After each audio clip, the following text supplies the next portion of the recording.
막수주의 철학자인 에른스트 블로호는 이렇게 말했습니다. 사람은 빵만으로만 살지 않는다. 이 말은 그동안 막수주의가 가지고 있던 사상을 사실은 비판하고 뒤집는 그런 선언입니다. 인간이 역사를 쓰는 것이지 사물이나 우리 밖에 있는 어떤 사건들이 역사를 쓰는 것이 아니다 하는 말을 하고 있는 것입니다. 이 블로호는 막스가 하부구조, 즉 물질적 조건들을 인간 위에 둔 것은 잘못된 것이다 라고 거기에 대한 비판을 했습니다. 그러면서 물론 이제 블로호도 이런 막스주의자이기는 합니다만 그 전의 이론에 이제 비판을 가한 거죠. 그래서 인간을 경제적 동물로 보고 경제가 인간 역사의 모든 문제 위에 있다고 보는 것은 이건 경제 결정론이다. 그리고 이건 옳지 않다라는 것이죠. 그래서 에른스트 블로호는 인간이 현재의 물질적 조건에 묶이지 않고 새로운 비전을 세우고 자신감을 가지고 그 역사를 변화시켜 나가는 원동력, 인간의 어떤 주체적 역량을 굉장히 중요시했습니다. 모세가 하나님께 당신이 누구시냐고 묻는 물음에 하나님은 자기 자신을 이렇게 말씀하셨습니다. I shall, that I shall be. 뭐냐면 나는 장래에 이루어질 존재다. 열려있는 그런 답이죠. 이 야훼라는 말을 문자로 풀면은 바로 나는 무엇이 될 것이다 이다 이런 뜻입니다. 기독교의 독특성은 하나님을 위에 있는 신이나 인간의 내면 깊이 속에 있는 신이 아니라 이게 전부 과거의 역사가 그랬죠. 하나님은 저 위에 초월하신 하나님이다 이렇게 생각을 했고 그 다음에 이제 실존주의 시대에 와서는 인간은 내 내면 깊은 곳에 계신 그런 하나님이다 이렇게 신관이 바뀌었습니다. 그래서 궁극적인 관심이다 또는 어떤 내면 깊이에 있는 자아의 중심이다 뭐 이렇게 이제 신의 위치가 변했는데요. 그 다음에 새로운 신학이 나오게 됐습니다. 이 에른스트 블로호에 의해서 희망의 철학이라는 것이 나왔고 또 거기에 영향을 받아서 몰트만에 의해서 희망의 신학이라는 것이 나왔습니다. 그거는 하나님이 저 위에 초월한 높이에 계신 것도 아니고 우리의 내면 깊이에 계신 것도 아니고 하나님은 미래에 계시다. 내일에 계시다. 우리 앞에 계시다 하는 것입니다. 그래서 우리 앞에 있는 신, 미래를 그의 존재 모습으로 삼고 있는 신이 바로 하나님이다. 아주 그 신관을 확 뒤집는 것이죠. 공간의 축에서 시간의 축으로 이렇게 바꿔놓은 것입니다. 그래서 하나님은 내일에 계시고 우리들의 오늘을 하나님의 뜻 가운데로 이끌어 가시는 분이라는 것입니다. 그런 의미에서 청년들은 교회의 미래이고 앞으로 기독교와 우리들의 역사를 만들어갈 주체들이기도 합니다. 오늘 본문은 마지막 때의 새하늘 새 땅에 대해서 말합니다. 여기서 하나님은 보라 내가 모든 것을 새롭게 한다 라는 선언으로 우리에게 말씀하십니다. 그때 새로운 도시가 펼쳐지는데 이것은 우리들의 삶의 연장선에 있는 도성이 아닙니다. 하늘에서 예비된 도시, 새 예루살렘이 마치 신랑을 맞이하는 신부처럼 단장하고 하늘에서 내려와 새 천지를 펼쳐줍니다. 기독교는 언제나 미래의 비전 가운데 있습니다. 부활, 새 생명, 새로운 피조물, 새 하늘 새 땅, 옛 시대는 지나고 새 것이 되었다 하는 그런 선언, 거듭남, 새 세상을 여시는 메시아, 하나님 나라, 또 오시는 구원자, 이 모든 것이 미래의 역사를 향해 있고 또 새로운 미래를 우리에게 제시해 주는 그런 용어들입니다. 하나님은 개인인 아브라함의 하나님, 이삭의 하나님, 야곱의 하나님이신데 그들과 맺은 약속을 통해서 그들을 이끌어내시는 분입니다. 그래서 이 성서는 약속들로 되어 있습니다. 그래서 구약, 신약 이렇게 하잖아요. 하나님은 항상 우리들에게 어떤 약속을 통해서 우리를 이끌어내시는 그런 존재십니다. 이런 하나님은 내 백성을 구해내라 라고 말씀하시는 그 약속 안에 계시며 히브리 백성, 이집트 노예민들을 해방시키시는 그런 분이십니다. 그것이 이제 구약의 역사고요. 또 예수님께서 하나님 나라를 우리에게 설교하셨고 그 하나님 나라를 일구어 가는 여정이 바로 신약의 역사라고 볼 수 있겠습니다. 하나님은 우리 앞에 있는 신이고 미래의 약속 안에서 우리를 만나는 신입니다. 몰트만 희망의 신학을 이야기하신 신학자죠. 미래는 성서적이고 하나님의 본질이고 특징이다 그렇게 말했습니다.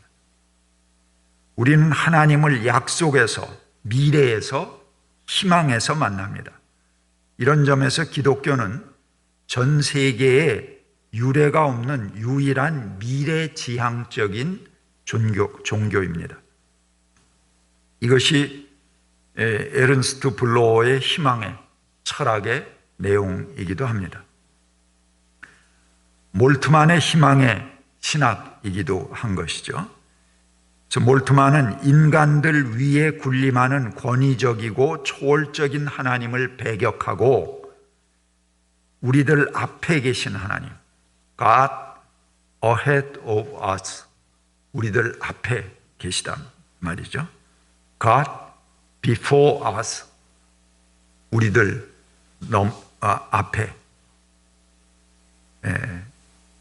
앞서서 계시다 하는 것입니다. 우리는 미처 주춤주춤하고 따라가지 못하지만 하나님이 우리들 앞서서 우리를 이끌어 주시고 우리의 오늘을 열어 주신다는 것입니다. 그러니까 내일이라는 시간은 하나님의 시간입니다. 우리가 절망하고 보고 한탄하고 낙담할 필요 없어요. 하나님이 그 안에, 내일 안에 계시기 때문에. 그러면서 오늘을 열어주시고 오늘을 이끌어주시는 존재라는 것이죠. 모세가 이스라엘 민족의 출애굽 지도자였다면 예수는 인류의 출애굽 지도자이고 해방자이십니다. 모세와 예수, 구약과 신약을 대표하는 인물들은 인류의 역사를 해방과 구원으로 이끌어 가십니다.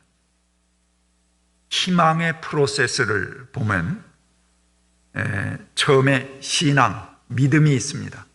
믿음은 저기 우리가 높은 데 올라갈 때 고리를 탁 던져서 바위에 탁 걸어놓는 것과 같은 거예요. 믿음. 바라보는 게 있어야죠. 그 신앙, 그 다음에 희망입니다. 그걸 타고 올라가겠다 하는 욕구입니다. 그 희망이 있는 사람은 그 다음에 불만이 생깁니다. 왜? 아무것도 바라는 게 없는 게 아니고 바라는 게 있잖아요, 구체적으로. 그러니까는 현실에 대한 불만이 생깁니다. 그리고 현실과 충돌합니다. 그래서 신앙, 희망, 불만, 충돌, 그 다음에 변혁이 나타난다는 것입니다. 우리가 갖는 믿음은 희망이 되고 우리의 신앙이 희망으로 발전하는 곳에는 언제나 불의한 현상 질서에 대한 불만을 갖게 됩니다. 이것은 우리가 가진 희망과 충돌합니다. 이 과정에서 갈등과 모순이 드러납니다. 그리고 이러한 갈등은 나중에는 변혁시키고 혁명하는 새로운 에너지가 된다는 것입니다. 신앙이 희망으로 발전하는 곳에는 언제나 어디서나 평온이 아니라 소요가 있습니다. 그리고 참음이 아니라 참지 못함이 야기됩니다. 그리스도 안에서 희망하는 자들은 더 이상 현실을 그대로 두고 참아내지 못합니다. 그들은 현실에 대해 모순을 느끼는 곳에서 시작합니다. 하나님과 평화는 이 세상과의 충돌을 의미합니다. 이 충돌은 평화로 나아가기 위한 불가피한 충돌입니다. 궁극적 목적은 평화죠. 그래서 에른스트 블로우는 미완성의 존재론을 말합니다. 인간과 세계는 모두 완성되지 않았고 완성을 향해 운동하고 있는 열려진 과정이다, 이렇게 보았습니다. 인간은 아직 역사 이전의 시대를 살고 있고 세계 역시 진정한 세계가 아니라 창조 이전에 있을 뿐이라, 그렇게 말합니다. 자, 우리는 이제 시간축을 하나님의 창조, 그래서 쭉 지나가고 미래, 이렇게 3차원적인 하나의 공간 안에 시간을 배열해 놓습니다. 근데 그게 아니라는 것입니다. 하나님의 창조는 아직 이루어지지 않았어. 미래에 하나님은 계시고 미래에 하나님의 창조가 있다는 거예요. 하나님의 역사는 아직 시작되지 않았어. 하나님은 미래 속에 계시다는 거예요. 그럼 지금은 역사 이전의 시대고 창조 이전의 시대예요. 하나님이 창조하셨는데 이 세상이 있다고가 되면은 이게 불완전한 창조가 되잖아요. 하나님이 역사하시는데 세상이 이 모양이면은 그 불완전한 역사가 되는 거잖아요. 그러니까 하나님의 흠결이 생기게 되죠. 이 신학이라는 것은 최고로 하나님께 영광을 돌리는 것이 신학입니다. 그러니까 하나님의 창조 이전의 시대, 우린 지금 공동 창조자로 하나님의 창조에 참여하고 있는 거예요. 그래서 어느 날 완전한 창조가 시작되는 거죠. 그러니까 새하늘 새 땅은 마지막 때 오는 게 아니고, 오늘 요한계시록에 그 예비한 그 도성이 그 하늘에서부터 내려오는 것, 그것은 마지막 때에만 이루어지는 것이 아니고, 또 하나님의 창조도 그렇게 마지막 때에만 이루어지는 것이 아니고, 그것은 지금 그 창조를 위해 준비하고 있는 과정이다 하는 것이 이 독특한 희망의 철학과 희망의 신학의 역사관입니다. 그러니까 우리는 진짜 역사가 시작되기 전에 준비하는 그런 전사들이에요. 그리고 그 과정, 하나님과 공동 창조자가 돼서 새로운 역사를 만들어가고 있는 존재라 하는 것입니다. 독특한 개념이죠. 그래서 진정한 창세기는 태초에 있지 않고 최후에 있다, 그렇게 말했습니다. 이 세계는 완성되지 않았고 현실의 세계는 단지 가능성의 세계로 그 완성을 향한 과정 중에 있다라고 말합니다. 인간의 소명과 사명이라는 것은 바로 이 열려진 가능성, 열려진 과정, 오픈 프로세스 안에 있다는 것이죠. 이 미완성의 세계는 구원을 기다리고 있습니다.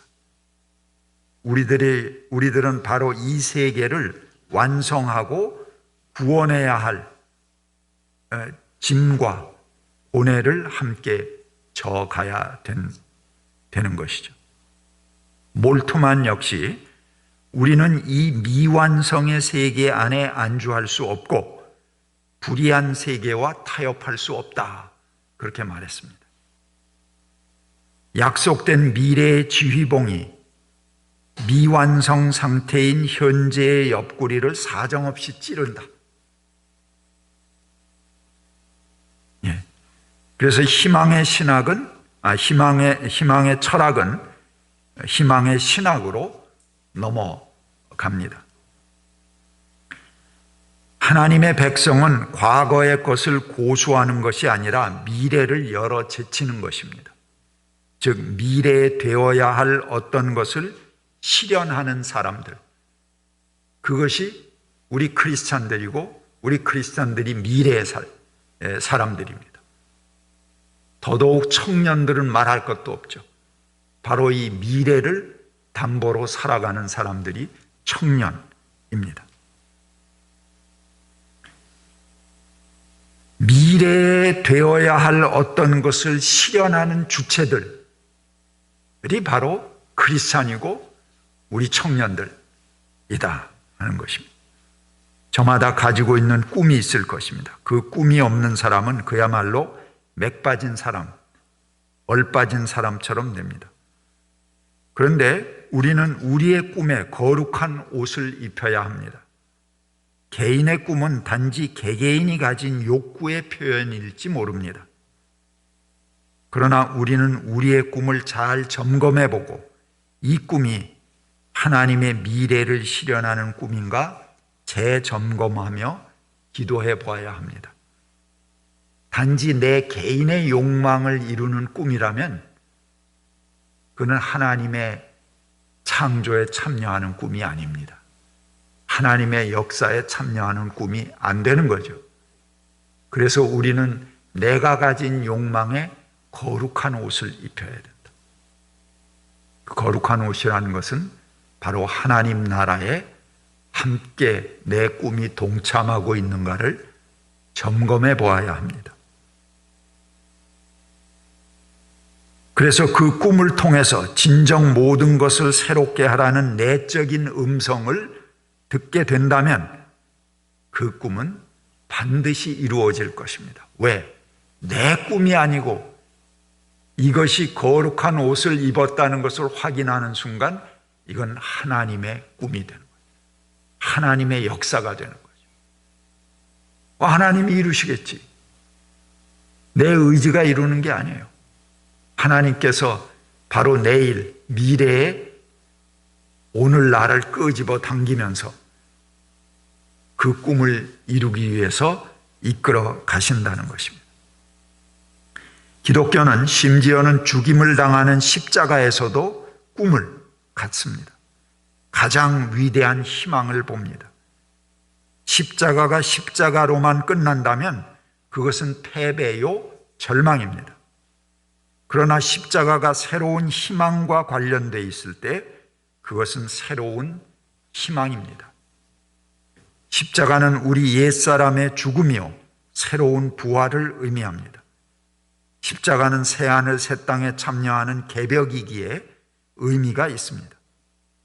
진정한 꿈은 궁극적으로 하나님께서 내가 모든 것을 새롭게 한다 하는 명령 속에 있어야 합니다.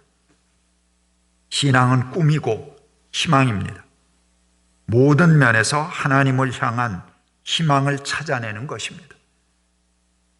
어떤 절망의 상황에서 그 안에 희미하게 숨쉬는 희망의 줄기를 찾아내는 눈이 바로 신앙입니다.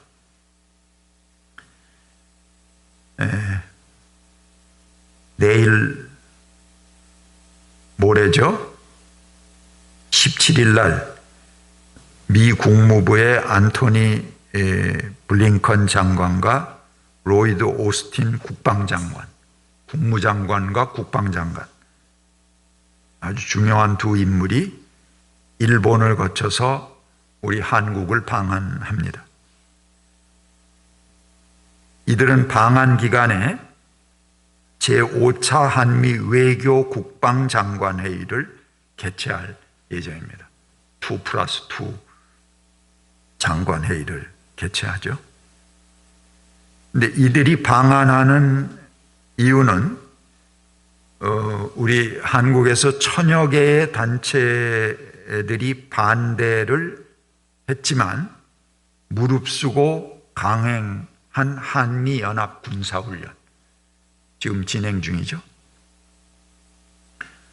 또 코로나19로 인해서 경제 위기가 온 그런 마당에도 주한미군 주둔비, 방위비 분담금을 13%를 인상했습니다.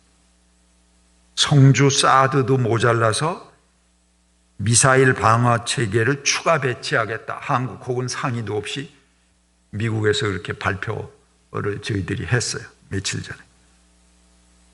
작전 통제권 이양을 노골적으로 거부하고 한미 간 국방 현안들이 일방적으로 미국의 의도대로만 결정된 것에 대해서 한국이 반발하고 있기 때문에 그것을 무마하려고 온다는 그런 분석들이 있습니다.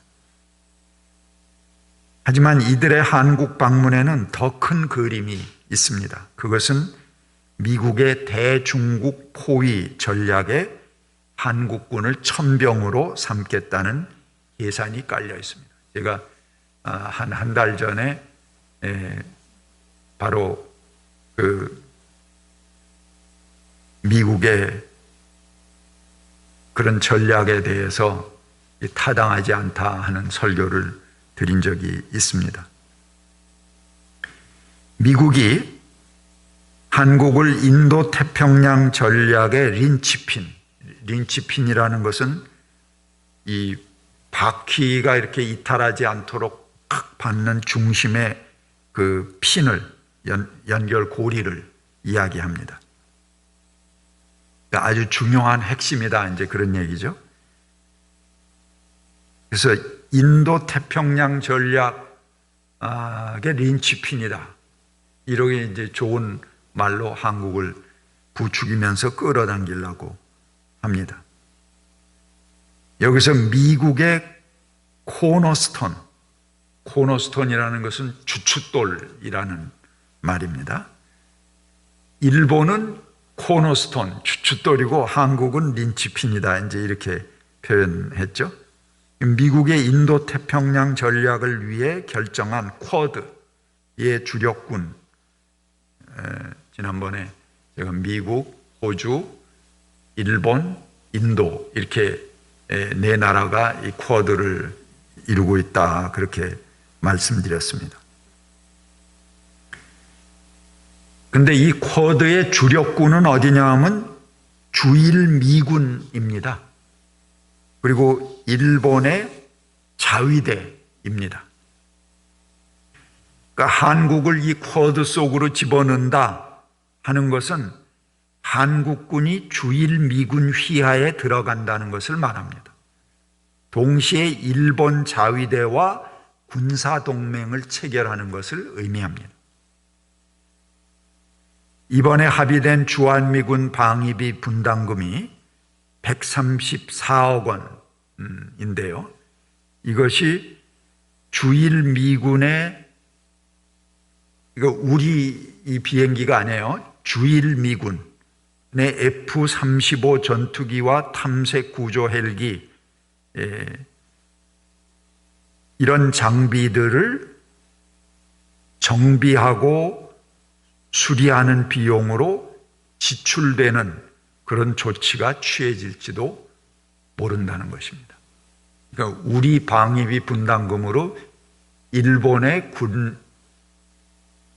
군사력을 증강시키는 그런 역할을 하는 것들을 미국이 지금 꾀하고 그런 일들을 양해하기 위해서 올지도 모른다 하는 그런 의구심을 갖습니다. 미 국무국방장관이 동시에 첫 외국 발걸음으로 한국과 일본을 방문하는 것은 미국의 이익을 최우선으로 생각하는 미국의 두 장관이 무슨 일을 하고 갈지 하는 것을 우리 국민들이 지켜보아야 합니다. 그리고 우리 정부가 이 주체성을 잃지 않도록 우리가 감시해야 될 필요가 있습니다. 대한민국의 청년들은 미국도 아니고 중국도 아니고 물론 일본도 아니고 우리들의 주권과 이익을 위해서 독립적인 우리들의 미래를 진지하게 생각하는 청년들이 되어야 할 것입니다. 오늘 제가 끝으로 처음에 예배를 여는 시에서 소개한 나태주 시인의 너를 두고를 다시 한번 읽어보겠습니다. 세상에 와서 내가 하는 말 가운데서 가장 고운 말을 너에게 들려주고 싶다. 세상에 와서 내가 가진 생각 가운데서 가장 예쁜 생각을 너에게 주고 싶다. 세상에 와서 내가 할 수 있는 표정 가운데서 가장 좋은 표정을 너에게 보이고 싶다. 이것이 내가 너를 사랑하는 진정한 이유, 나 스스로 내 앞에서 가장 좋은 사람이 되고 싶은 소망이다. 사랑이란 무엇입니까? 내가 사랑하는 사람을 위해서 무엇을 해줄 수 있나? 그게 아니라는 것이죠. 나태주 시인은 세상에 와서 내가 하는 말 가운데서 가장 고운 말을 만들어서 그 앞에 펼쳐주고 또 가장 예쁜 생각을 만들어서 그것을 그 사람에게 보여주고 내가 하는 말 가운데서 가장 고운 말을 들려주고 싶고 가장 좋은 표정을 그에게 보이고 싶고 그런저런 모든 것을 떠나서 내가 너를 사랑하는 진정한 이유는 나 스스로 내 앞에서 가장 좋은 사람이 되고 싶은 소망이다. 그렇게 말합니다. 그게 사랑하는 겁니다. 그 사람 앞에서 내가 가장 좋은 존재가 되는 것이죠. 우리 청년들 앞에서 우리 기성세대들은 가장 좋은 나 자신이 되는 것이 청년들을 위해 할 수 있는 일일 것이고 또 기성세대들 앞에서 청년들도 가장 건강하고 아름다운 모습으로 자기를 만드는 가는 것이 가장 큰 선물이고 가장 큰 사랑을 보이는 일이 될 것입니다.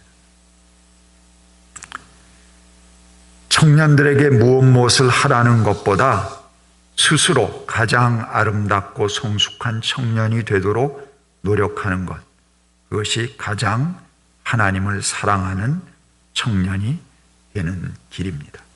같이 침묵하시겠습니다.